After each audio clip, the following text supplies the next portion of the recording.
Okay, good morning, everybody. I'm going to change my view so I can see everybody. There we go. Oh, how wonderful. Welcome. Welcome to Conversations with Annassa. Beginning a new year. Happy New Year, everybody.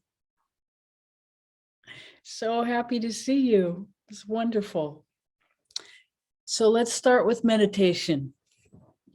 Okay, so take your attention inside, and we're going to begin with the Om sound. And it has three parts.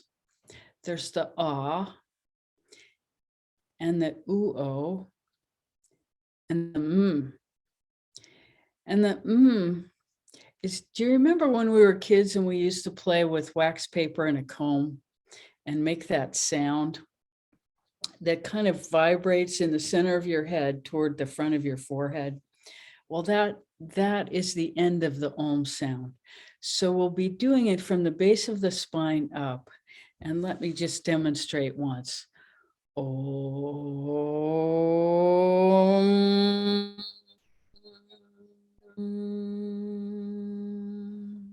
So you want to actually feel the flow of the sound, the breath, and the energy, however you experience it. You want to feel that starting at the base of your spine and traveling upward and out the top of your head. So we'll do that 9 times vocally, then we'll do it 9 times as a whisper, and then we'll do it 9 times silently. And during that silent, and we'll remind you as we get there, but during that silent part, we want you to feel into the movement that goes with the inner sound of the word. So take a deep breath. Om.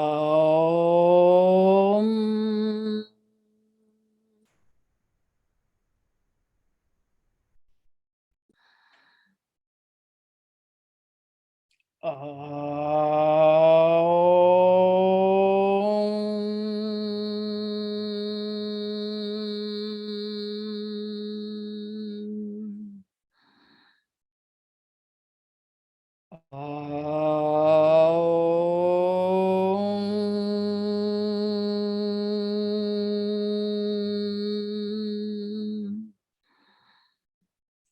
Om. Om. Om.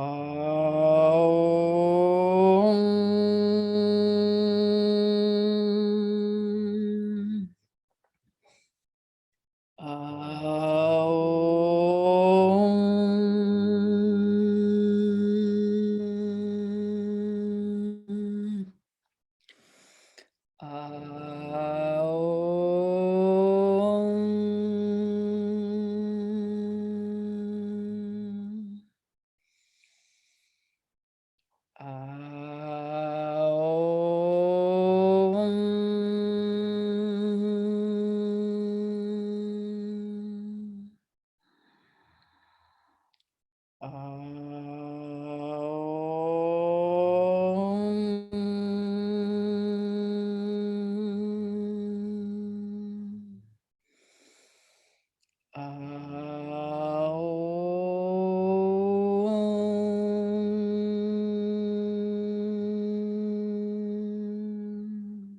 Now whisper.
And now silently breathe into the space.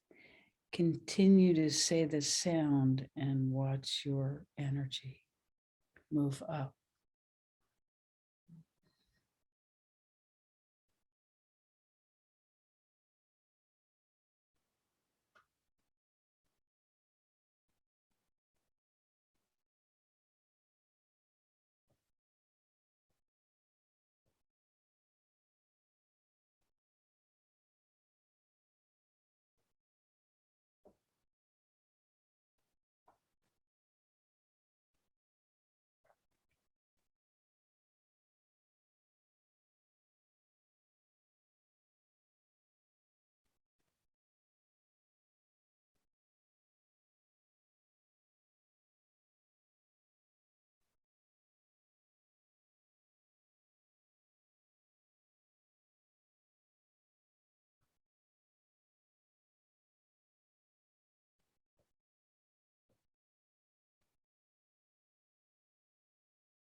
Gently and very slowly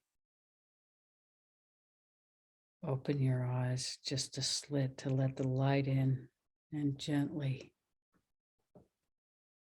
allow your attention to come back so we can begin our conversation.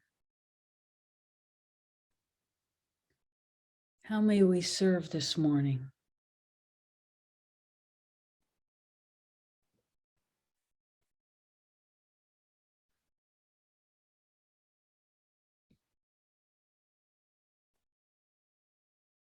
We're so happy to be with you all. So much fun.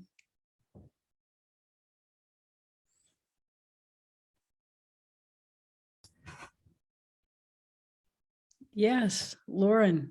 Yeah, what came to me just came right up very quickly, but it's very nondescript. It's how am I to move forward? Well, that's a really good question for the beginning of a new year. Mm.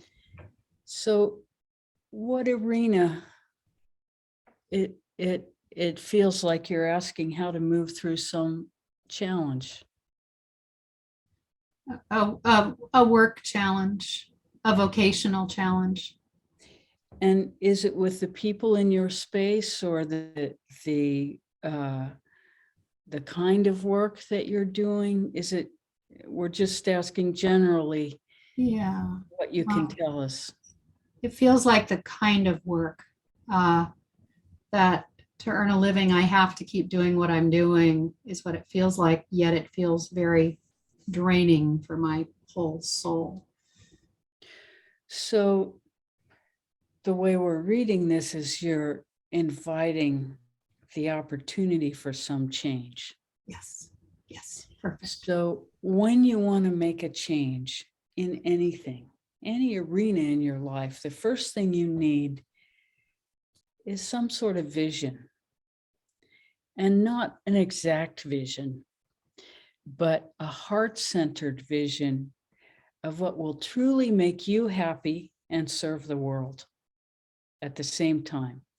These are the two highest things you can do, is figure out your alignment with your highest self, which will bring a kind of contentment and happiness and lead to joy in your feeling of being aligned with your sort of dharma, your purpose in this life. And you want to align that with the work that you do in the world. That's the ideal for all of us, is to be in alignment inside ourselves and to express that alignment out into the world. And we end up doing it from joy because we are happy within ourselves first. So the first thing is to cultivate that alignment within yourself. And at the same time, you can begin brainstorming about what it is that will really be the harbor for your happiness and contentment that you will express this life vision out of. And so it's a process. It's an inner process and an outer process.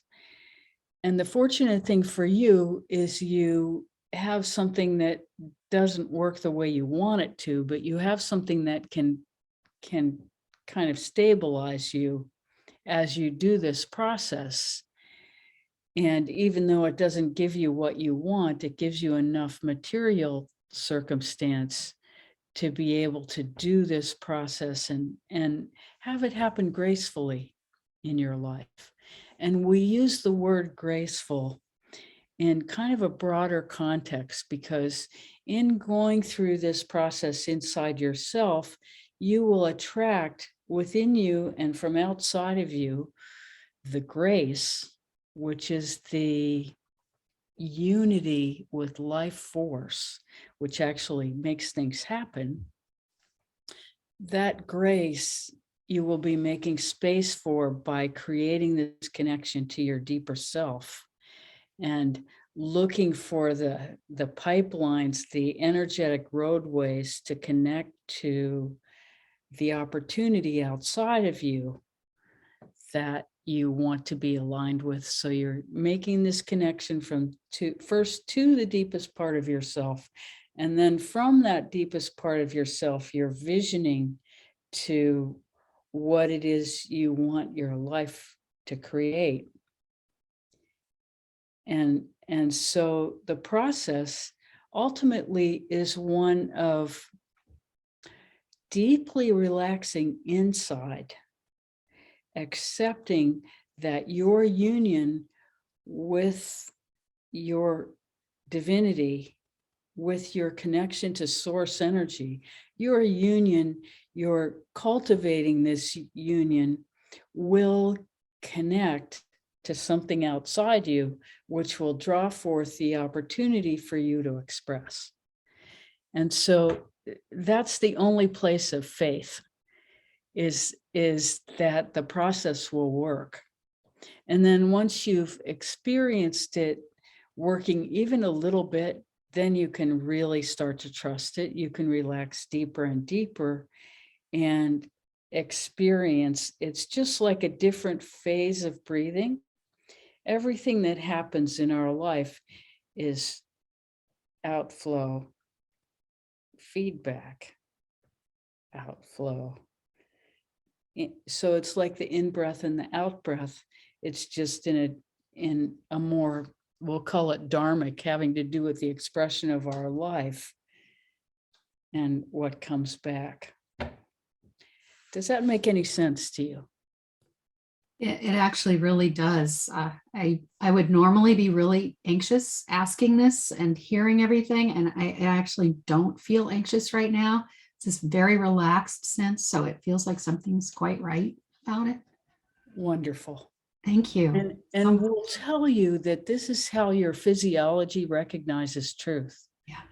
This is for everyone, that when you experience the truth of something, that's how it feels. And when you begin to have that experience regularly, then you know when what you're experiencing is true or false. And so it becomes a sensory perception that you can kind of depend on. And it's beyond the words, so you can use it as a bit of a reference point about whether or not where you are and what you're experiencing is something you want to cultivate or move away from. Just as an aside. Does that answer your question? Okay, thank you. How may we serve further?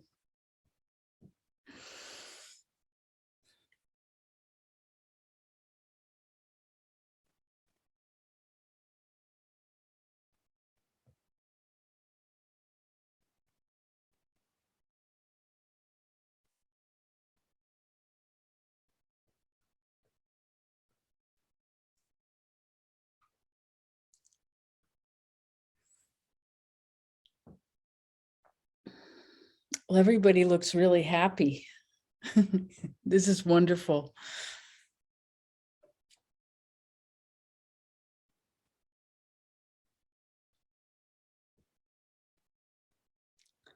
Imagine that many people in the world out there are probably hungover this morning. So it's fun to be in a different environment.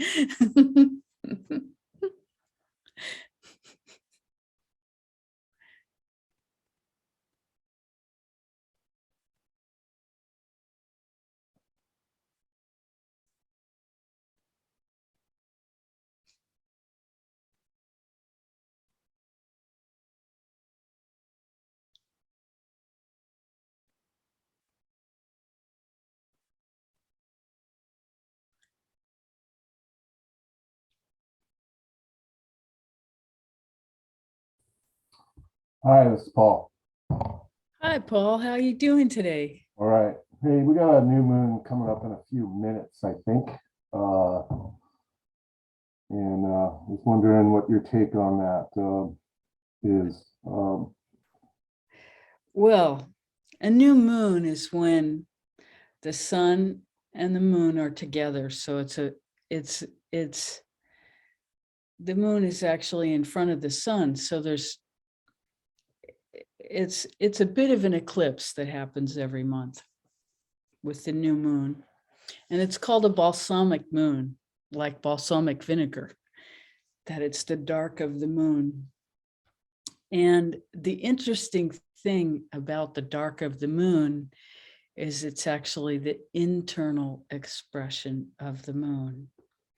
So it's a good time to be sort of internally rotated, to have our attention inside ourselves rather than outside of ourselves. And we think of eclipse, the disappearance of the light, as a bad thing, when really it's a spiritual opportunity. It's the time when we really seek the quiet of our inner, because it's most available. It's not distracted by the light in the same way. And so it gives us the opportunity to really go deeply, because we are in harmony with the light and the dark. And so instead of, feeling it with fear and trepidation, we can welcome the opportunity to go deeply, deeply inside. And this is part of why we're bringing forth this new use of the Om sound to connect deeper to the light that is within us. Because in truth, we are light bodies, which is why we are so responsive to light and to light energy, and all the energy that comes from the planets, that comes outside from outside of us, has to do with the light spectrum. And so when we can reach into a kind of deep, dark, quiet in ourselves, we can reach toward the stillness, which is the foundation of beingness. You know, we're always pointing to what is beyond our language. The way we point to it is love, peace, joy, gratitude, and that which is beyond. And it is that which is beyond that spiritual work is about opening ourselves to and uniting with our source. And in that unity, discovering how to live from that source and bring ourselves and all the people around us into union with divine purpose, which is the expression of life as love itself. And that begins inside of us with self-acceptance, a very deep kind of self-acceptance. It doesn't mean that we are guaranteed to approve of everything that appears inside ourselves. What we are guaranteed of is that we will see our shadow and have the opportunity to work with it, to bring it into harmony so that we can reach through it to the deepest part of ourselves. The shadow, none of us get to run away from our shadow. That's called spiritual bypass. When we don't engage the shadow, and by shadow, we mean our own darkness, the parts of ourselves that are hidden, but that express themselves as disunion with our environment most often. And so we are alerted to them by our, what we call negative experience, negative feelings, feelings of self-rejection, shame, anger, everything that we would call negative inside ourselves. And when those experiences within ourselves are magnetized to rise up as our inner experience, then that is showing us our shadow, where we need to create some harmony within ourselves. We need to explore that arena. And the way we do that most often is with Ho'oponopono. We bring the shadow up. And this is one of the things that the dark of the moon is good for. And that when planets are retrograde or somehow afflicted is the word they use in astrology, when parts of us feel like they are under challenge, this is our opportunity to bring these parts forward, whatever it is. We speak to our deepest self to begin to harmonize these patterns by, let's just say it's anger or shame. We bring forward the emotion, the feeling, and if we have some experience that involves another person, we first speak to ourselves with Ho'oponopono. We bring forward the feeling and we say to our deepest self, I'm sorry that I'm out of alignment. Because when we're in negativity, we can't feel our deepest self. So we apologize to our deepest self, not to anything outside of us, but to the inside of us that's not connected in the way we want to be. So we say, I'm sorry, I'm out of alignment. And then thank you. Thank you for showing me this part of myself that has yet to be resolved into the harmony of union with my highest self. And then we say, I love you. Because this is what we're cultivating. And whatever we offer our higher self, that's what we get back. So we do this repeatedly through whatever negative experience we hold, that anger or shame or fear, anxiety, whatever it is that we're feeling that's keeping us from being in union with that experience of our highest best interest is really what love is. Our highest best interest. And when we're in union with that, we're in union with the highest best interest of the whole. The way it works is as above, so below. So if we are in union, then we're in union with the whole. So working on this self-acceptance, this self-union, this clarity of being, connection to the highest of ourselves and all, is the best we can do as human beings. It's the highest we can do as human beings. And if we do it and the people around us begin to do it, the whole world will change. First, our own experience will change, all for the better. I mean, it's not guaranteed that it's all for the better every minute, because we do have to work through our shadow side. So we will attract to us experiences that mobilize our inner work to help show us where we need to bring parts of ourselves into harmony. And as we do that and experience ourselves more and more as a harmonious being, the space inside begins to expand, and so does the life around us. And our experience changes over time. So that was kind of a roundabout answer. And by now we can't remember the question.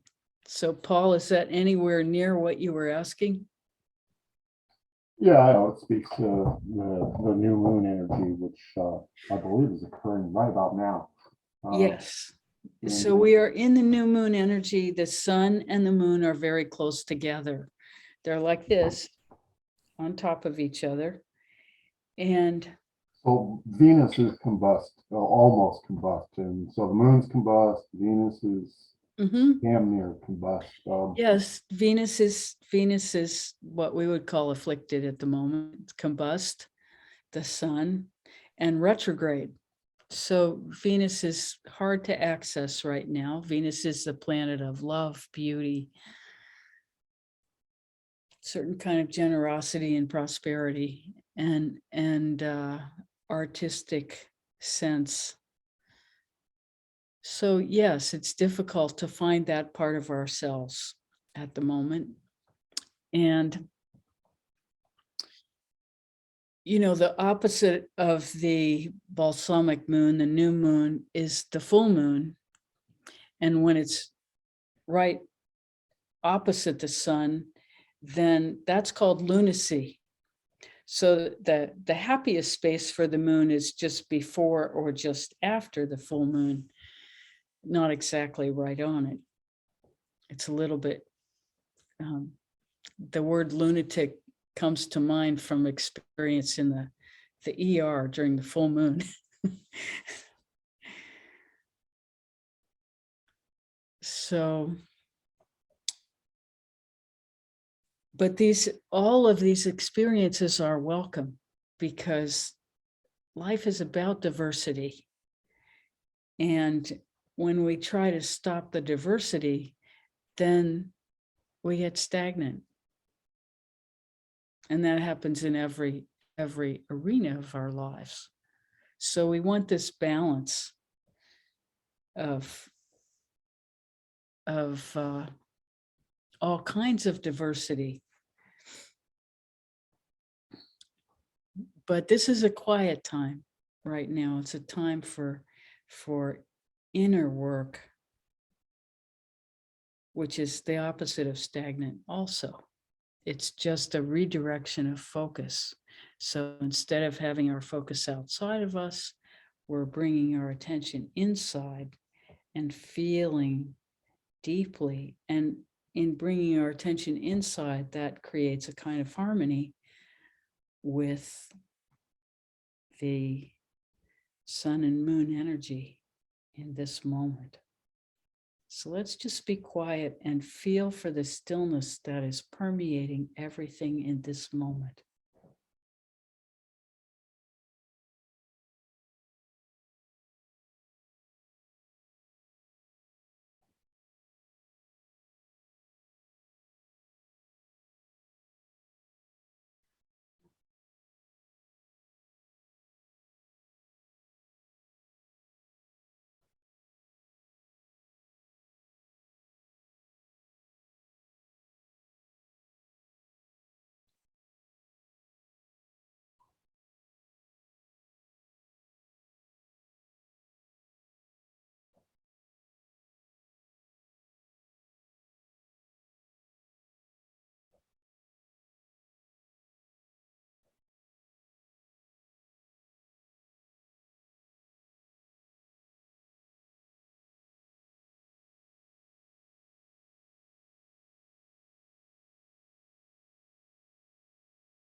So this is an interesting flavor to experience. It has a quiet, kind of like right after it snows, you go outside and it's just quiet.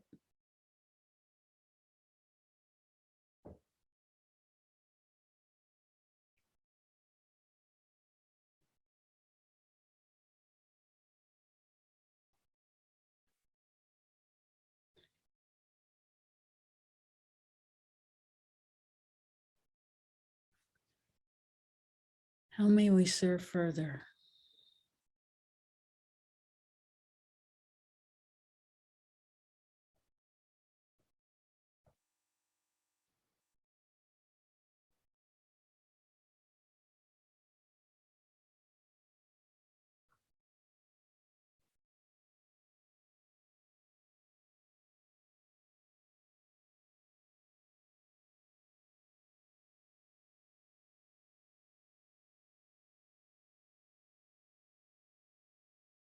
So we'll share something personal that's sort of relevant to this conversation, and that is that Rebecca's personal astrology is that Pluto, which they don't really use in Vedic astrology, but it's in the sky, and at this particular time in human evolution, it's quite palpable and important.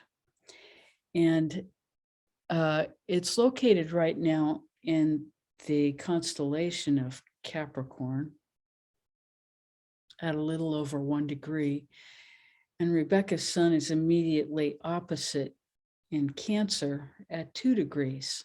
So having Pluto oppose one's sun is, Pluto is the planet of death and rebirth, and the sun is the planet of identity and soul expression.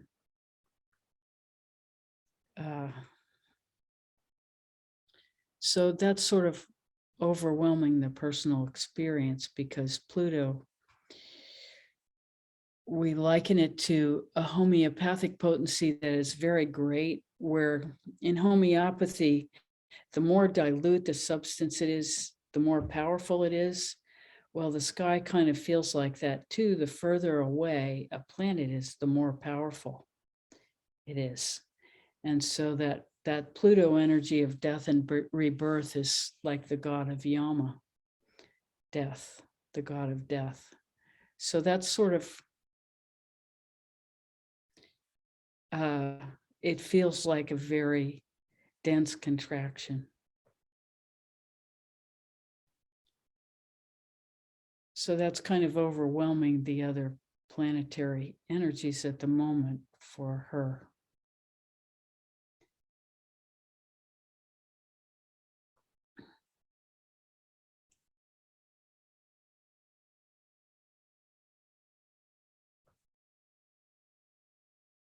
And right on top of the new year and all this feeling of, imminent growth and expansion, it's in harmony with the new moon.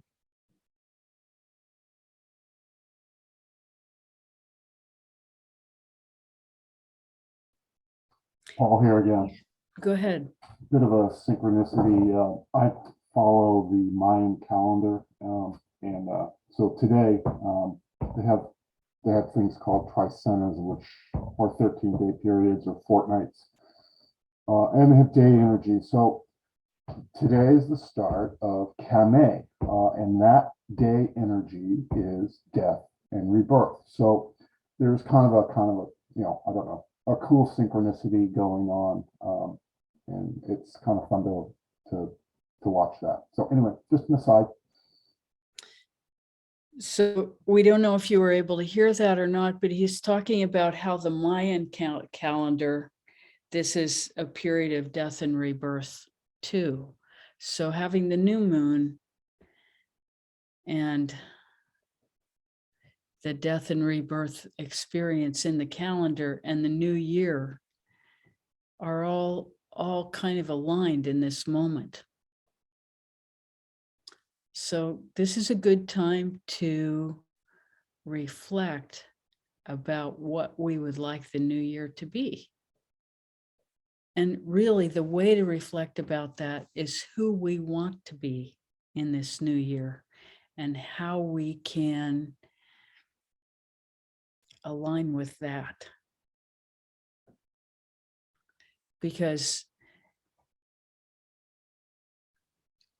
we do have free will. And so really the biggest choice that we can make is where we put our attention.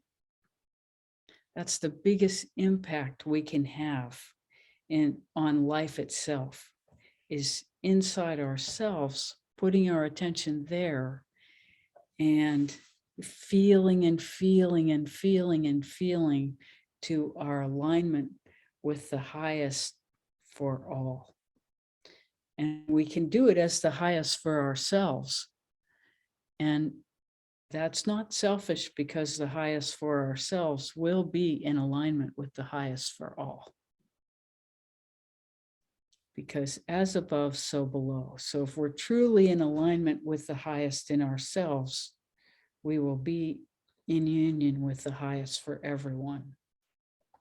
Which doesn't mean that we always agree. Not at all, because there's a lot of diversity. But when we see that diversity as the opportunity to see the parts of ourselves that are still challenged, to see our shadow side and begin to work with that, to integrate it into the highest best for ourselves and everyone else, then challenge becomes opportunity. In Chinese language, the symbol for crisis and opportunity is the same. So we can begin to view the difficulties that appear in our lives as opportunities for us to go deeper, to understand what it is that we're not seeing about ourselves in alignment. So when we begin to regard the challenges that appear in our lives as opportunities to understand ourselves more deeply, then challenge is not something to be avoided, but to be welcomed as an opportunity to go deeper. Because our worldview gets bigger in that we don't run toward pleasure and away from pain when we begin to regard the pain as information about ourselves and how we can work deeper. Then the pain becomes a gift. And our whole idea about what we're doing really changes.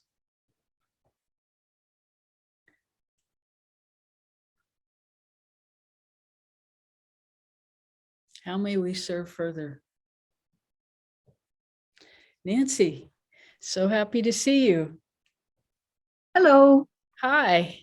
Well, this is a great discussion this morning. Thank you, everybody, for sharing. I too have been going through seeing my own death the past couple days. It's been a little unnerving.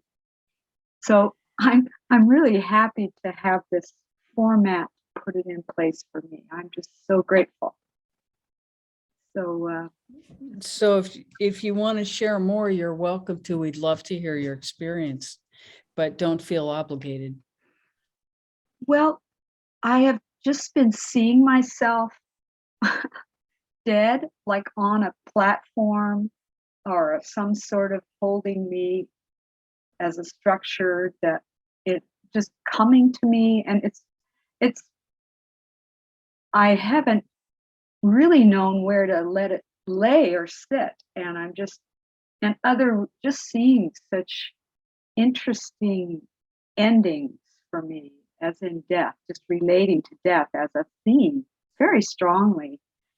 And it's just you saying this today is just meaning so much to me as to how to see this and feel this through, and to have grace with that, and an opportunity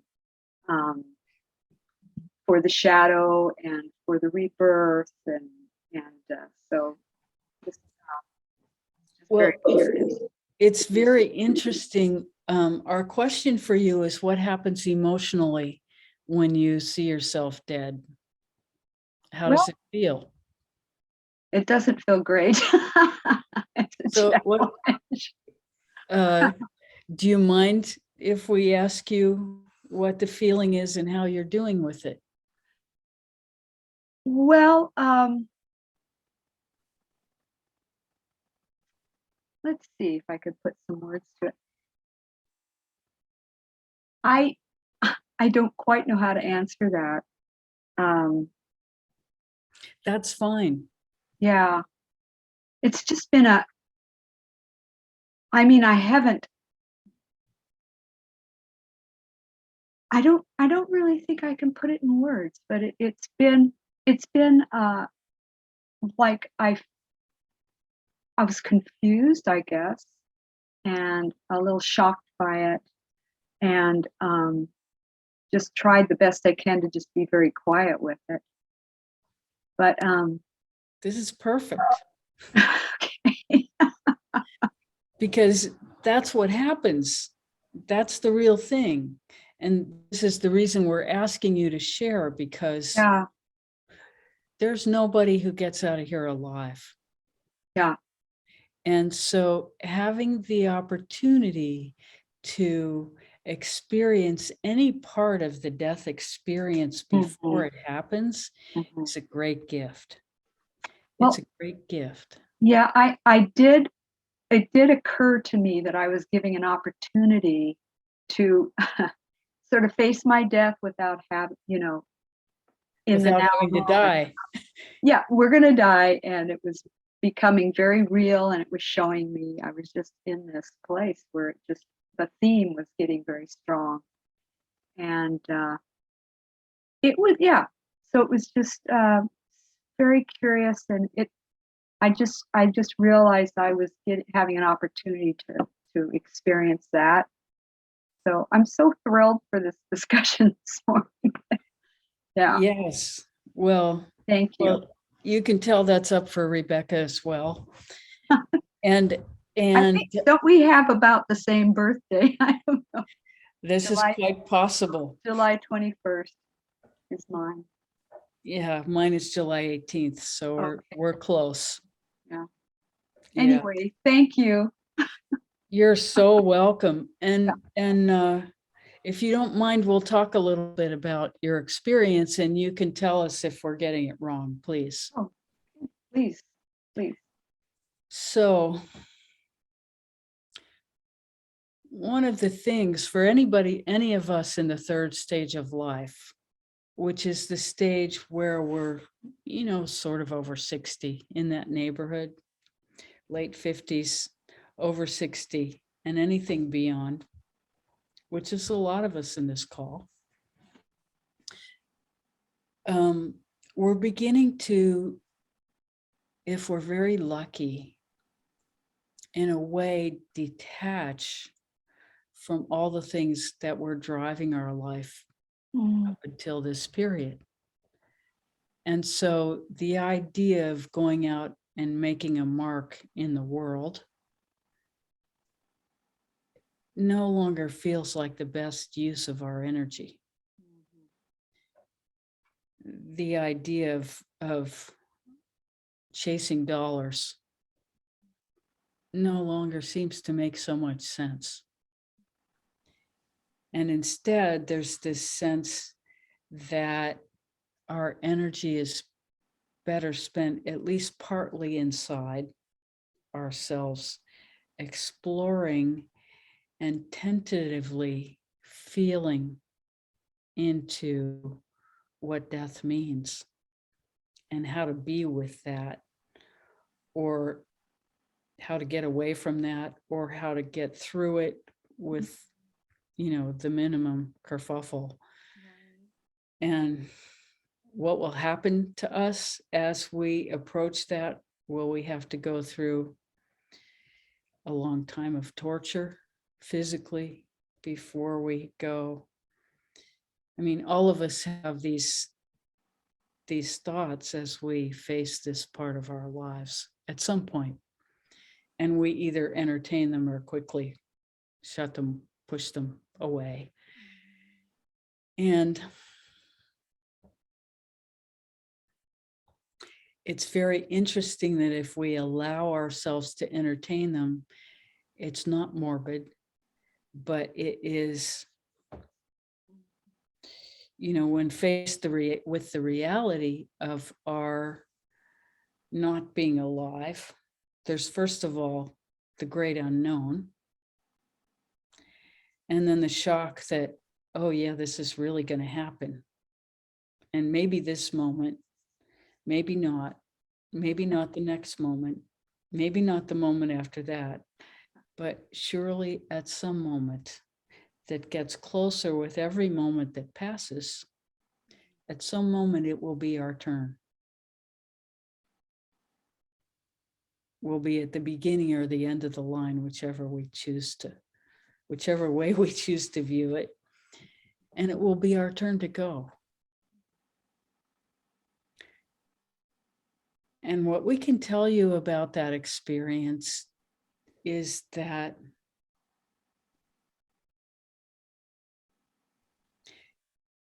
it's the experience of crisis and opportunity, the ultimate experience of crisis and opportunity. And our physiology will panic because its mandate is to keep this body alive. And so we can know that will happen. And so when that happens, we don't have to feel that we failed in some way to prepare.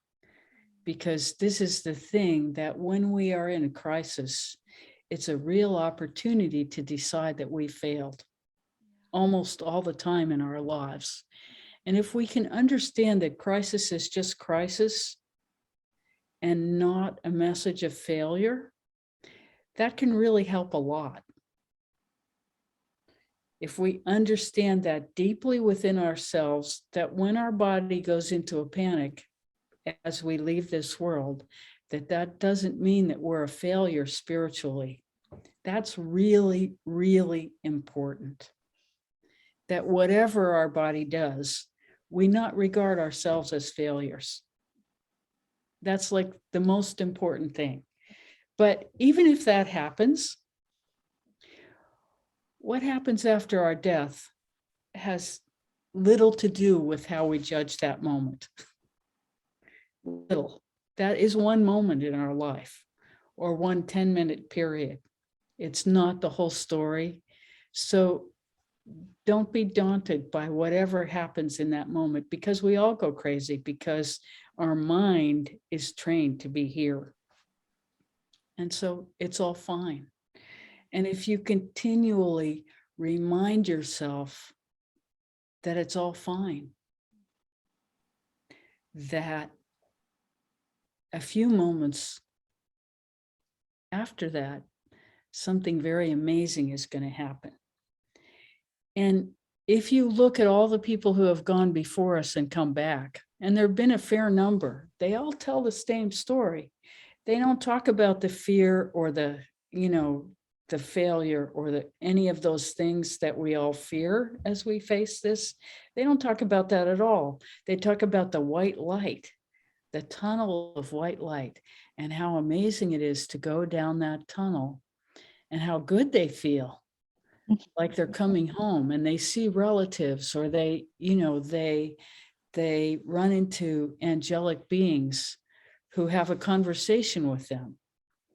And the conversation generally has to do with what their life has been and whether or not it's time for them to pass. And sometimes they get told it's the wrong time and they have to go back. And then there they are, back here again, changed forever, because they no longer fear death. Universally, that is what people report when they cross and come back. So having heard that experience over and over and over, we can trust it. And we can trust that whatever experience we have as we cross doesn't have that much value in the big picture. So whatever emotions we feel, and we'll probably all feel all of them at once, that's part of the process. And so we need not fear that either. We can understand that we'll emotionally go berserk, and that's okay. It's just fine. It's part of the process. And we don't have to judge ourselves at all. At all, because everything's already done. And there is no way you can fail at death. You just can't. Thank you so much. Yeah. I did wonder if my time was up. Of course. How could you not? How could you I not? was like, oh, wow. So Yeah. thank you. Beautiful. Oh, you're so Beautiful. welcome. Thank you so much. You're so welcome. But it does get a little bit funny when you imagine yourself failing at death, which is Yes. what we all do. It's very Yes. human. Yes, you bring Like, that up. how am I Wow, going to that's have a good. successful death? Oh, mean- goodness. We really want to control everything. We really want to think we're doing it. Oh, yeah. And this is so much of what life is about, because there's a very, very large percentage that we have no control over, and death is one of them. And I mean, we hardly have control over our breath. If we had control over our breath, we'd have been dead a long time ago, because we would have forgotten to breathe.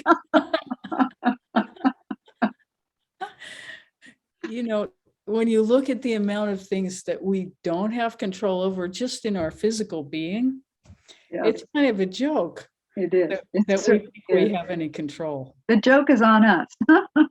Yeah. And so to fantasize about failing at our death, Oh, which we all do it. This is our biggest fear, that we're going to do it wrong. or there's some programming, huh? Yes, this is our Hardwired. biggest belief. Well, first of all, we believe as a medical system, the medical system believes that death is failure. That's the training. You avoid death at all costs. You try to keep the person alive because that's success. Now, everybody on this call knows that there are things that are worse than death. And that attitude sets you up for experiencing that. So, you just can't fail at death. It's not possible. Thank you so much. You're welcome. Yes. So this was asked very early on, and I haven't been able to interject, but it seems so relatable even to, so the question is, how do you work with that death/rebirth energy?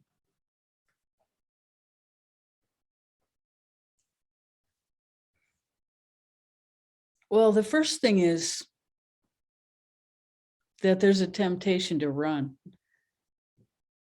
And so when that energy appears, the first thing to do is try to relax your body. So that's when you just go to your breath. And you see if you can get your breath below your belly button. So you just put your attention into pulling your breath below your belly button. And you do that for about 4 reasons. The first one is it's between our ears where we tend to go crazy about the whole idea, because our mind can't deal with its own fate. Our mind just can't comprehend it. So if we go there, we're going to just run around in a circle like a hamster on a wheel. So the first thing to do is take your breath as deeply as you can and try to relax your body. And that will give you the space to be in your heart center. But you have to aim a lot lower in your body to pull your energy down to your heart.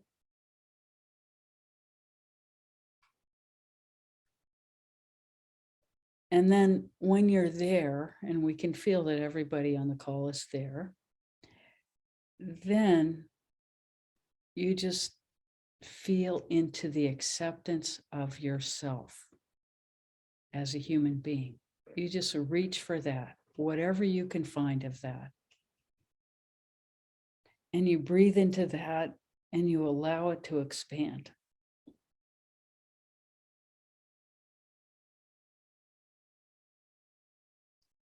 And you do that as long as you can. And that's grace in action. That's just connecting to what, and this is why we practice, because that's essentially what we're practicing every time we sit down to meditate, is we take our attention into the deepest parts of ourselves and we feel for that. For now, we'll just call it self-acceptance. Because very simply, that's our ticket. Self-acceptance. Being at ease. Knowing that we're not in control. Being at ease with that. That what is in control is love itself. And it always has been in control, and it always will be. And that's what created us. That's what will consume us. And that is what never dies. If you know anyone who has passed who you loved, who loved you, you know the truth of what we're saying, that the love doesn't die. At this moment, you can feel into the connection with somebody you know who has died before you, who loved you, who you loved. And that person, that essence of that love is still available.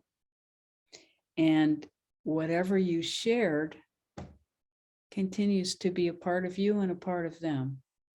And that doesn't ever die.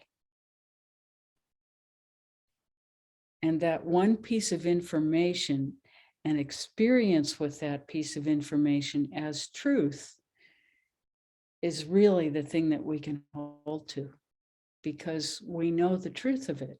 Love doesn't die.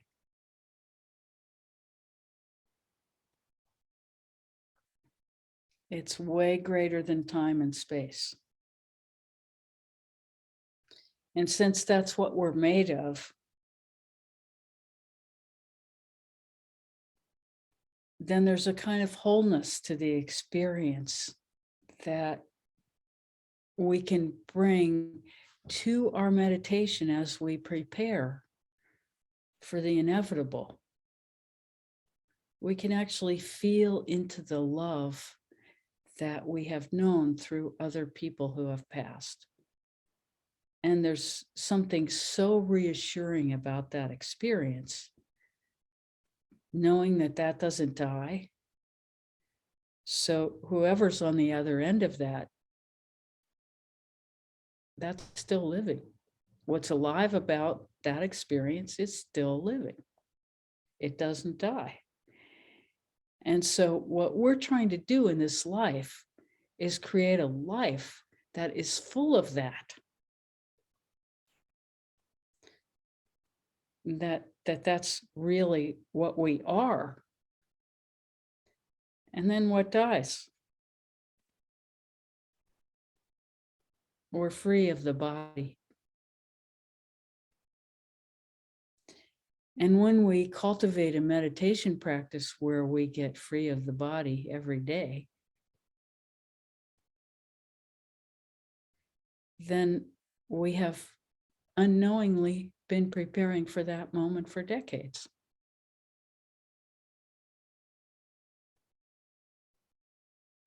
Yes. We have had COVID, and I feel the collective and personal fear of death. July birthday 2.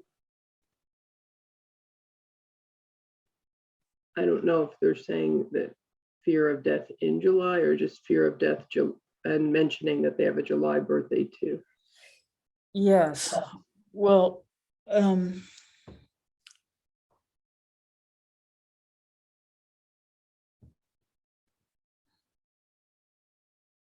so fear is definitely a part of the experience and something to be completely met. When the fear rises up, if we can, in that moment, welcome that fear. Hello, fear. Show me what I need to know. We say through the fear to our highest self, I'm sorry I'm not connected in this moment. Thank you for bringing me this experience so I can bring my fear into deeper connection. I love you to my highest self. And we just say that, I'm sorry, thank you, I love you. I'm sorry, thank you, I love you. I'm sorry, thank you, I love you. And you can put your hands over your heart. It happens very naturally as you speak to the deepest part of yourself, as you speak to the love inside you. I'm sorry, thank you, I love you. And before you know it, that connection to the love itself will show itself to you and the fear will disappear. And it's a very good idea to cultivate that practice so that when the challenges arise, we automatically, I'm sorry, thank you, I love you. I'm sorry, thank you, I love you. I'm sorry, thank you, I love you. We practice it until it automatically rises up in the challenging moments, and we hang on to it like a rope to our love, which is the love that connects every human being that ever is, was, or will be.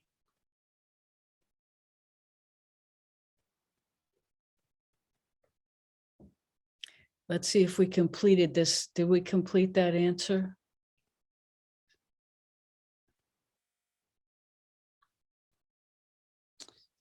Okay, I'm sorry we don't know your first name. The name says Lauren. But Charles. I'm Charles. nice to meet you, Charles. Nice to meet you. In before times, the primary way I connected with friends and community was to sit in a coffee shop or a pub across the table and talk. And in these times, I feel the loss of the human face so profoundly. We're now masked, so that's a lot of the face missing. We're talking now on Zoom, which is two-dimensional. And I feel it most in those few times during the pandemic when I've been able, we've kind of had a break and been able to sit at table with people and experience their face. And it's like I'm a dry sponge. I'm sucking it up. I feel like I'm absorbing a nutrient that is so essential to me. And when I'm out and I'm dealing with people in masks or I'm on Zoom, it feels like empty calories. And I can sort of manage, but I feel maybe like I'm starving a little bit. So we really, really appreciate and welcome this question, because it's a question that it's a situation we all have experienced in this time. And what we recommend to you is that you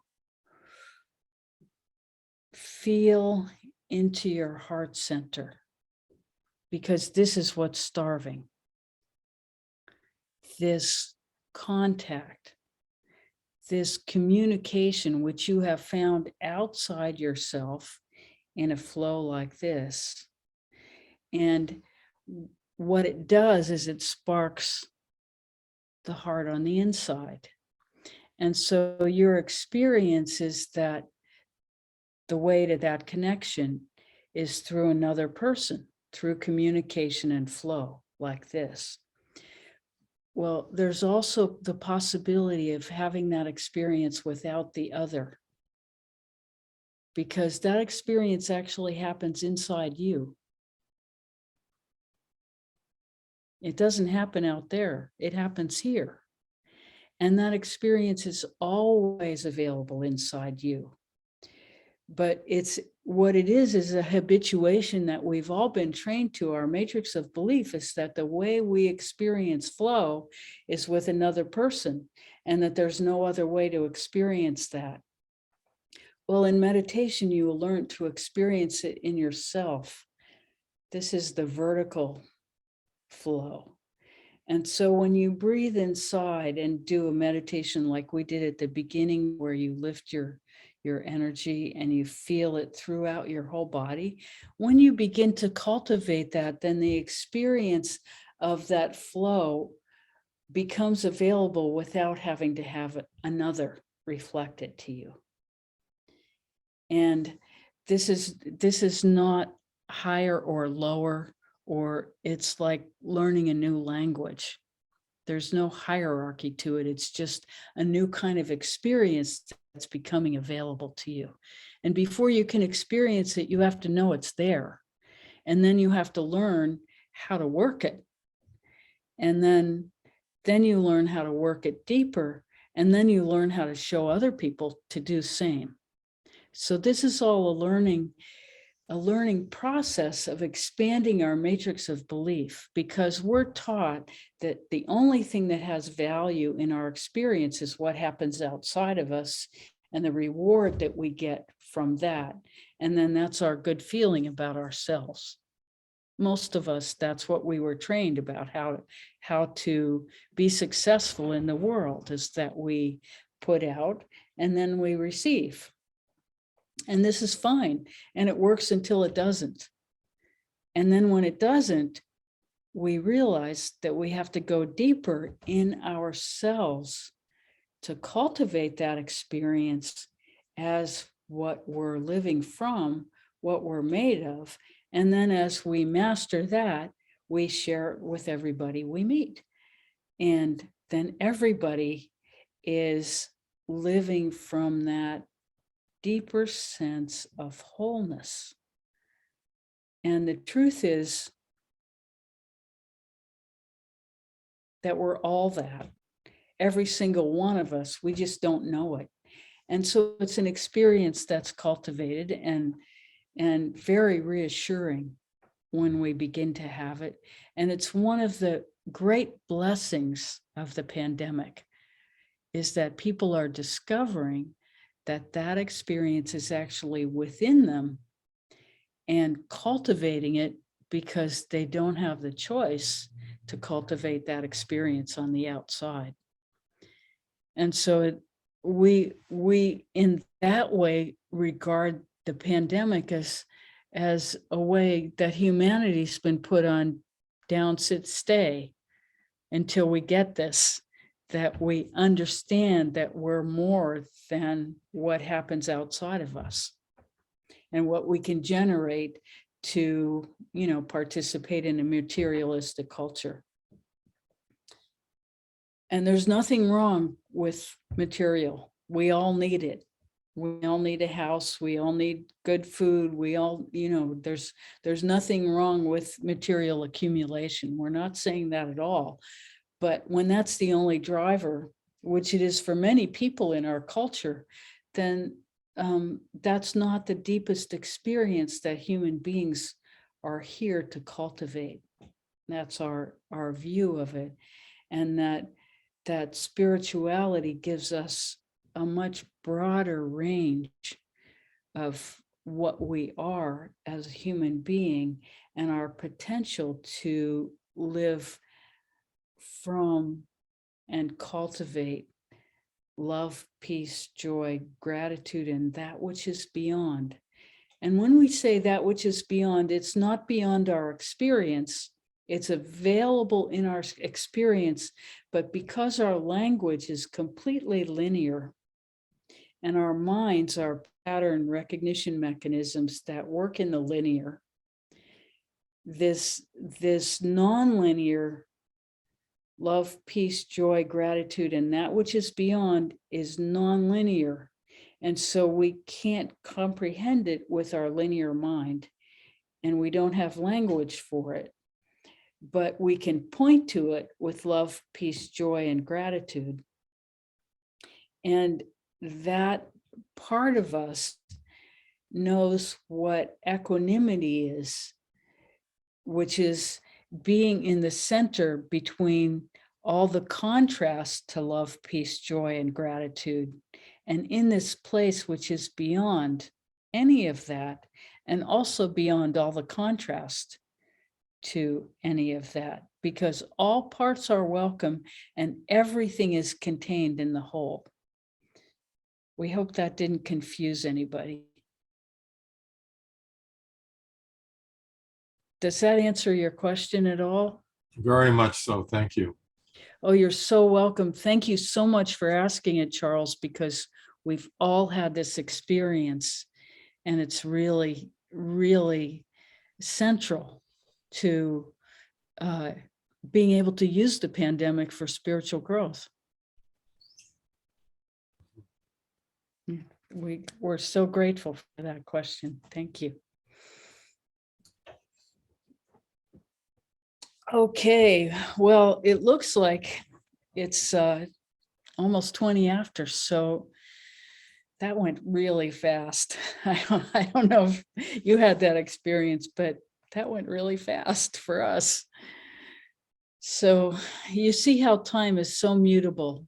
Sometimes a minute lasts forever, and sometimes an hour goes just like that. So let's go into meditation, and what we'll do for this remaining time is we're going to broadcast our energy to support your meditation, and we invite you to enter into the experience of the space that's in between the in-breath and the out-breath, which is the same space that we got to in using the Om sound at the beginning meditation. So just feel into your breath, into the space between the in-breath and the out-breath. And we're going to be quiet now and broadcast to you. You can either receive through your eyes or with your eyes closed and just feel into the energy that's coming through us, that we're putting through Rebecca. And we are Annassa in the 12th dimension. So we have very much enjoyed your company, and we'll be quiet for the next few minutes as you breathe into the space and take your attention into the space between the inhale and the exhale, and between the exhale and the inhale.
So we have totally enjoyed being with you today. Completely wonderful to be in your presence, and we're grateful for your questions and this conversation. It's truly been wonderful. So much love to you all, and we'll see you next week. Thank you for coming. Bye-bye.